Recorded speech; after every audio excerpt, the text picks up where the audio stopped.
উত্তপ্ত পৰিস্থিতি আৰু তাৰ মাজতে বেদখলকাৰীসকলে মন্তব্য কৰিছে আমি ইয়াৰ মাটি এৰি যাবলৈ সাজু নহয় এই ধৰণৰ মন্তব্য কৰিছে আৰু আমচুৰ এজন প্ৰাক্তন সভাপতিৰ নেতৃত্বত একাংশক উচতনি দিয়া হ'ল তাৰ পাছতে এক উত্তপ্ত পৰিস্থিতিৰ সৃষ্টি হ'ল নিউজ 18ৰ সাংবাদিকক আক্ৰমণ কৰা হ'ল আৰু তাৰ পাছৰ পৰিস্থিতি এতিয়া এইটো তাত শ আৰক্ষী জোৱান আহি পৰিছে এক উত্তপ্ত পৰিস্থিতিৰ সৃষ্টি হৈছে আৰু একাংশ লোকক তাৰ পৰা আঁতৰাই পঠা হৈছে কিন্তু 50খন যি বুলডোজাৰ আছিল 20খন ট্ৰেক্টৰ আৰু এটা বৃহৎ আৰক্ষী বাহিনী লৈ আজি দ্বিতীয় দিনৰ উচ্ছেদ অভিযান চলাবলৈ সেই ননকে জাপৰিগুৰিত উপস্থিত হৈছিল উপস্থিত হোৱাৰ সময়ত তাত যেটো জাপৰিগুৰিৰ যেটো মছজিদ আছিল মছজিদটো উচ্ছেদ কৰাৰ সময়তেই এজন অতি ৰহস্যজনকভাৱে প্ৰাক্তন আমচুৰ তেওঁ সভাপতি যি বিশ্বনাথ জিলাৰ সভাপতি আছিল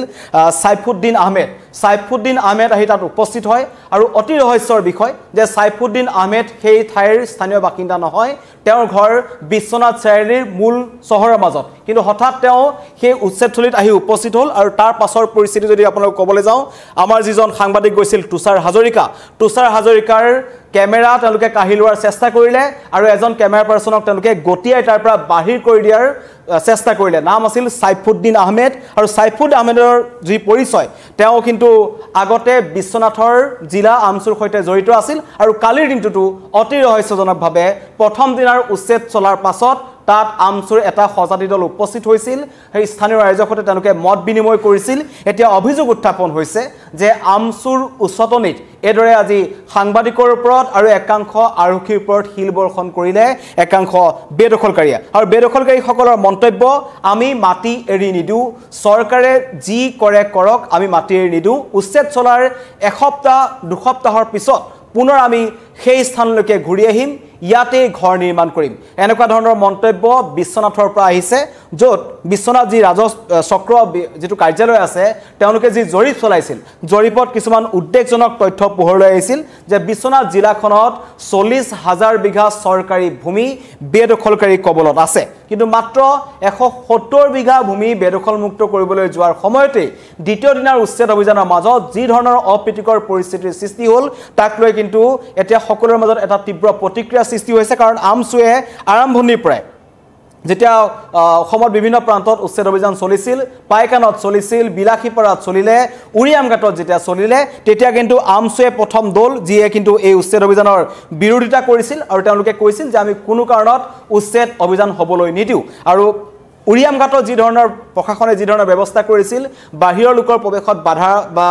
তেওঁলোকে নিষিদ্ধ ঘোষণা কৰিছিল কিন্তু বিশ্বনাথৰ সেই কথা ঘোষণা কৰা হোৱা নাছিল কালি সেই কাৰণে আমচুৰ এটা সজাতি দল বিয়লিৰ ভাগত সেই অঞ্চলখিনিত উপস্থিত হৈছিল ননকে জাপৰিগুৰি য'ত 175 বিঘা ভূমি 309টা পৰিয়ালে প্ৰায় 30 বছৰ ধৰি তেওঁলোকে দখল কৰি ৰাখিছিল আৰু সেই অঞ্চলত উপস্থিত হোৱাৰ পাছত 10% বেদখলকাৰীয়ে কিন্তু আজি এই ধৰণৰ এটা হুলস্থুলীয়া পৰিৱেশৰ সৃষ্টি কৰিলে অন্য নালাগে আৰক্ষীলৈ তেওঁলোকে হিল নিক্ষেপ কৰিলে আৰক্ষীক তেওঁলোকে অশ্লীল ভাষাৰে গালিগালাজ কৰিছে সাংবাদিকক টাৰ্গেট কৰিলে কেবাটাও চেনেলৰ সাংবাদিকৰ কেমেৰা কাঢ়ি লোৱাৰ চেষ্টা কৰিলে সাইফুদ্দিন আহমেদৰ নেতৃত্বত যোৱা একাংশ লোকে এটা প্ৰশ্ন উত্থাপন হৈছে যেতিয়া পাইকান সংৰক্ষিত বনাঞ্চলত এজন ব্যক্তি ওলাইছিল যিজনৰ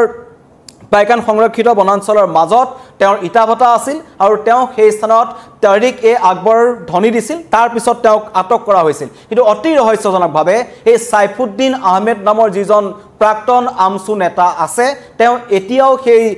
বিশ্বনাথৰ জাপৰিগুৰি অঞ্চলটোত আছে তেওঁ কিন্তু এতিয়ালৈকে আটক কৰা হোৱা নাই তেনেকুৱা কিছুমান ব্যক্তি থাকিলেই সেই অঞ্চলটোত পৰৱৰ্তী সময়ত অধিক উত্তপ্ত পৰিস্থিতিৰ সৃষ্টি হ'ব পাৰে বুলি আশংকা কৰা হৈছে কাৰণ সেই 309 ঘৰ ব্যক্তিৰ ভিতৰত 250 ঘৰ লোকে ইতিমধ্যে নিজৰ ঘৰ তেওঁলোকে এৰি তাৰ পৰা গুচি গৈছিল বেদখলকাৰীসকলে নিজে এই কথা স্বীকাৰ কৰিছে যে তেওঁলোকে ইয়ালৈ অহা 20 বছৰ হৈছে 20 বছৰ আগতে তেওঁলোকে নামনি অসমৰ পৰা দক্ষিণ মানকাছাৰ খালমৰা বা এই ধুবুৰী অঞ্চলৰ পৰা তেওঁলোক গৈছিল আৰু বিশ্বনাথত তেওঁলোকে টাৰ্গেট কৰিছিল আৰু বিশ্বনাথ জিলাখনত তেওঁলোকে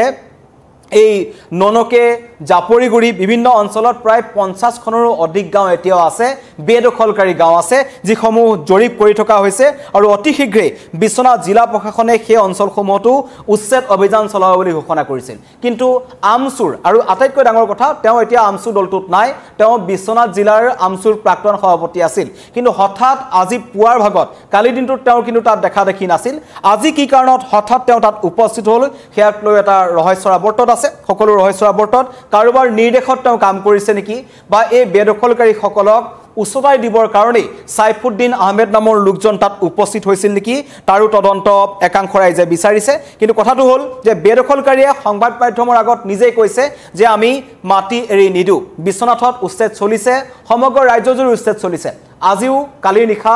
মুখ্যমন্ত্ৰীয়ে টুইট কৰিছিল য'ত তেওঁ উল্লেখ কৰিছিল যে বনাঞ্চলৰ ভূমিসমূহ আমাৰ আগন্তুক প্ৰজন্মৰ কাৰণে মুকলাই দিবৰ কাৰণে আমি এই নিৰন্তৰ প্ৰচেষ্টা আমাৰ অব্যাহত থাকিব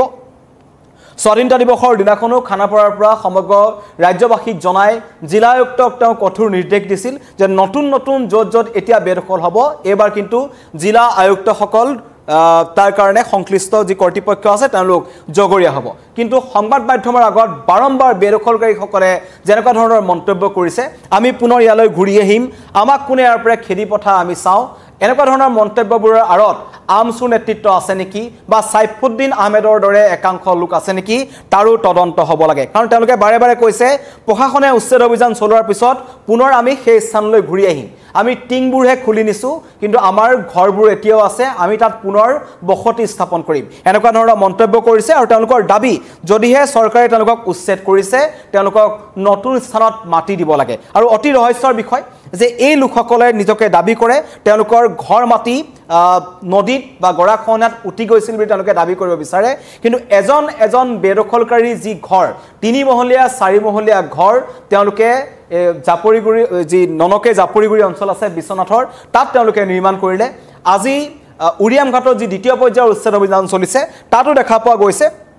যে তাত লাখ লাখ টকীয়া ঘৰ তেওঁলোকে 50 লাখ 30 লাখ টকা খৰচা কৰি তাত তেওঁলোকে ঘৰ নিৰ্মাণ কৰিছিল কিন্তু অতি ৰহস্যজনকভাৱে তেওঁলোকে ম্যাদী পটাৰ মাটি নিকিনে তেওঁলোকে টাৰ্গেট কৰে বনাঞ্চলৰ ভূমি তেওঁলোকে টাৰ্গেট কৰে চৰকাৰী ভূমি আৰু তাকেই মুখ্যমন্ত্ৰীয়ে কৈছে যে ফিনিছ আসাম জেহাদৰ এইবোৰ একোটা অংশ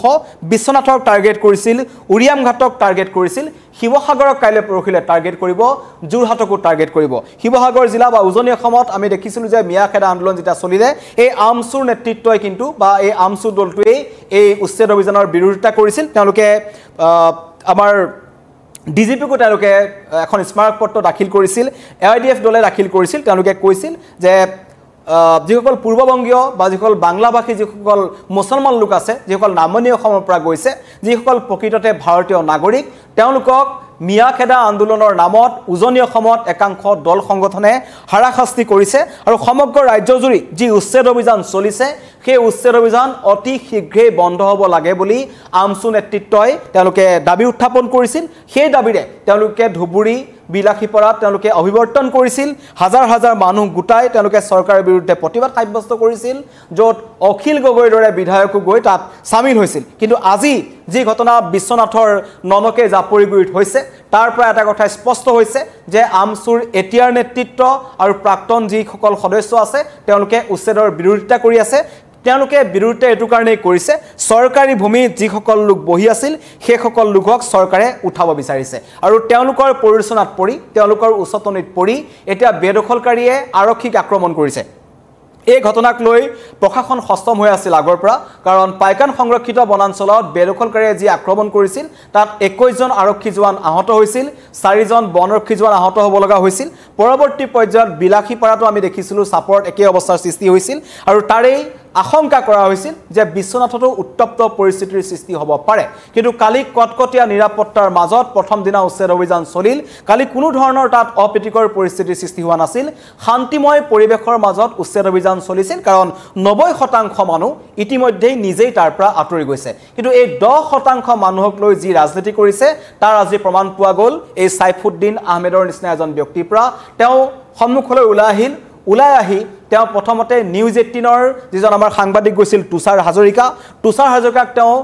গালিগালাজ কৰিলে তাৰ পাছত বাকীসমূহৰ আগতেই আৰক্ষীৰ সন্মুখতে তেওঁ কেমেৰা কাঢ়ি লোৱাৰ চেষ্টা কৰিল অন্য এটা চেনেলৰ কেমেৰা পাৰ্চনলৈ তেওঁ চুচা লৈছিল তাৰ পাছতে কিন্তু 5-10 মিনিট মান পিছতে একাংশ বেদখলকাৰীয়ে আৰক্ষীলৈ শিলগুটি নিক্ষেপ কৰিলে আৰু এতিয়া বিশ্বনাথৰ ননকে জাপুৰিগুৰিত এটা চেপা উত্তেজনাই বিৰাজ কৰিছে কটকটীয়া নিৰাপত্তা গঢ়ি তোলা হৈছে অধিক নিৰাপত্তাৰক্ষী মুতায়ন কৰা হৈছে CRPF মুতায়ন কৰা হৈছে যাতে পৰৱৰ্তী পৰ্যায়ত এনেকুৱা ধৰণৰ পৰিস্থিতি সৃষ্টি হ'বলৈ নাপায় আৰু আজিৰ দিনটোৰ ভিতৰতে বিশ্বনাথৰ ননকে জাপুৰিগুৰিত উচ্ছেদ অভিযান বন্ধ হ'ব বা শেষ হৈ যাব বুলি প্ৰশাসনৰ ফালৰ পৰা কোৱা হৈছে কাৰণ মাত্ৰ 20টা মান ঘৰ বাকি আছিল আৰু এটা মছজিদ ভাঙিবলৈ বাকি আছিল সেই মছজিদটো ভঙাৰ সময়তেই সৃষ্টি হ'ল উত্তপ্ত পৰিস্থিতিৰ আৰু সংবাদ মাধ্যমৰ আগত বেদখলকাৰী স্পষ্ট মন্তব্য কৰিছে যে আমি মাটি এৰি নাযাওঁ আমি ভেটি এৰি নিদিওঁ চৰকাৰে উচ্ছেদ চলালেও আমি পুনৰ এই অঞ্চললৈকে ঘূৰি আহিম ধন্যবাদ